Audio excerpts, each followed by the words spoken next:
Hey everyone, and welcome back, or if you're new here, my name is Josh, and in today's video, I'm going to be reviewing the Barclays Upromise Credit Card.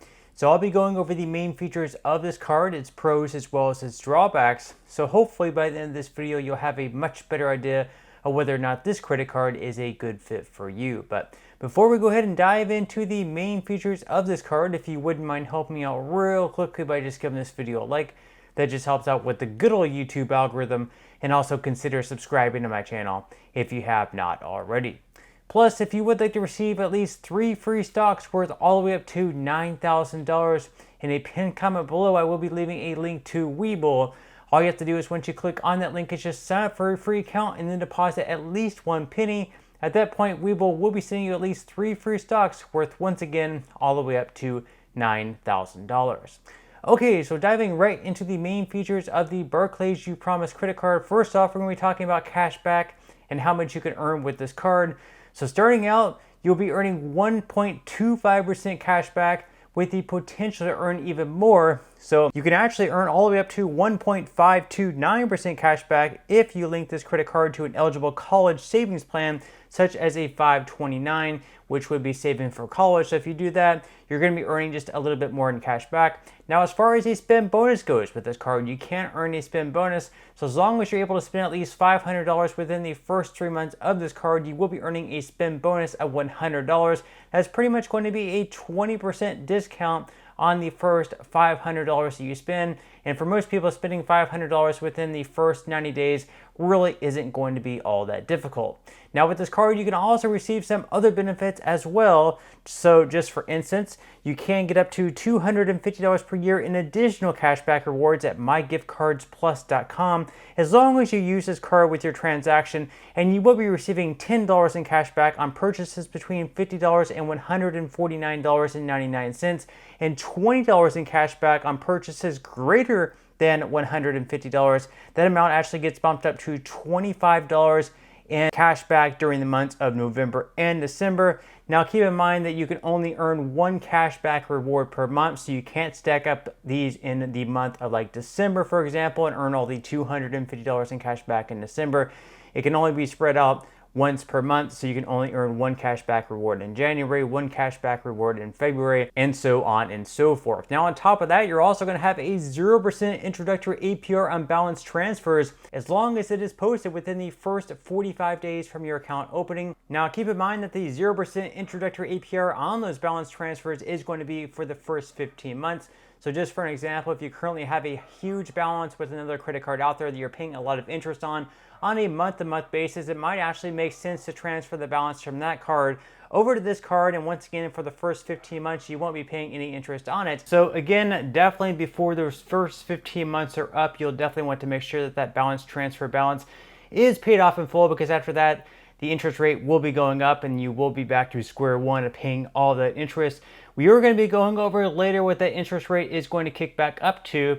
Now, as far as some other benefits with this credit card go, you're also going to have $0 fraud liability protection. So for an example, if your credit card falls out of your pocket and someone picks it up and spends hundreds or even thousands of dollars on it, you will not be liable to pay for those transactions because of this policy. Also, if for whatever reason someone steals your credit card number and they go on the internet and spend hundreds or even thousands of dollars with your credit card, you're also not going to be held liable to pay for those transactions either. So that's definitely a pretty good perk as well. And then also, additionally, you're also going to have free online access to your FICO credit score, so you can keep up on that. And then also you can get more cash back with the Upromise Roundup feature, so you can round up your purchases to the nearest dollar to get even more back in cash back. So just for an example, you spend like $9.50, you can have that rounded up to $10. That way you're going to be earning the cash back, the 1.529% in cash back. And then you're also going to have the 50 cents extra that you rounded up to also deposited into your 529 plan as well. That way you can rack up the college savings even more. So now that we went over the main features of this card at this point in time, we're going to go ahead and dive into the APR and fees, because of course this is also super important as well. So starting out, we're going to be discussing your purchase APR. So starting out, your interest rate on purchases is either going to be 20.24, 25.24, or 29.99% based on your credit worthiness. Then as far as those balance transfers go, once again, for the first 15 months, you are going to have a 0% introductory APR on balance transfers as long as your balance transfer is posted within the first 45 days from your account opening. However, once again, you'll definitely want to make sure that that balance is paid off in full before that 15-month period ends, because if you don't pay it off in full, you're going to be right back at square one at paying all the interest. And once again, after the first 15 months are up, your interest rate is then going to kick up to either 20.24, 25.24, or 29.99%. Then as far as cash advances go on this channel, we usually recommend to stay far away from cash advances. This, of course, should not be considered financial advice, just my own personal reasons. Usually you pay a lot of interest on them, plus a whole lot of fees as well. But if you do decide to do a cash advance with this card, just know that your APR on those cash advances is going to be a whopping 29.99%, plus a lot of fees as well, which we are going to dive into right now. So as far as those fees go on the cash advances, the fees either going to be $10 or 5% of the amount of each cash advance, whichever happens to be greater. Then as far as the balance transfers go, even though you are going to have a 0% introductory APR for the first 15 months, and you won't be paying any interest for the first 15 months, it is not going to go without paying anything for it. So your fee on each balance transfer is either going to be $5 or 5% of the amount of each balance transfer, whichever happens to be greater. Now, as far as foreign transaction fees go, with this card, it is definitely one that you can take with you if you happen to travel abroad, because there are no foreign transaction fees. That is definitely a plus as well. Then also with this card, you don't have to sit around and consider whether or not keeping it on a year-to-year basis is worth keeping based on the benefits you're receiving, because there are no annual fees with this card, so that's a definite plus as well. And then finally, if you happen to have a late or return payment, there is going to be a fee of up to $40 on those. So I would definitely recommend maybe considering to set up auto pay, mark your calendars, or do whatever you have to do to make sure that you are paying on time with this card.